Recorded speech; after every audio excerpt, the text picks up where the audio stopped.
Hello everyone, ఈ video వచ్చేసి అయితే వారాహి నవరాత్రుల 4వ రోజున పూజ వీడియో అండి.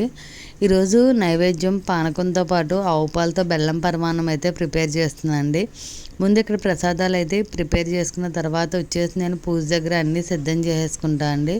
ఎందుకంటే ముందు మనం రెడీ చేసి పెట్టుకుంటే ఏమీ మర్చిపోము, లేకపోతే పూజ దగ్గర కూర్చున్నాక అయితే ఏదో ఒకటి మర్చిపోతానండి నేను. అందుకని నేను 1-2 సార్లు అన్నీ కూడా రెడీ చేసి పెట్టుకున్న తర్వాత పూజ అయితే స్టార్ట్ చేస్తానండి. అమ్మవారి దయ వల్ల అయితే నాకు ఈరోజు కూడా పూజ అయితే చాలా బాగా జరిగిందండి. చాలా ప్రశాంతంగా అనిపించింది మనసు కూడాను. ఈ 4 రోజులు 4 రకాల ప్రసాదాలతో 4 రకాల పూలమాలతో అయితే అమ్మవారిని అలంకరించి నైవేద్యాలు అవి అయితే పెట్టుకున్నానండి.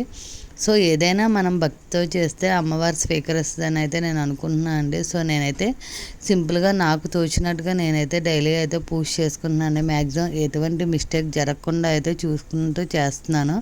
నాకు తెలియకుండా ఏమన్నా మిస్టేక్ చేస్తే అది అమ్మవారే చూసుకోవాలండి.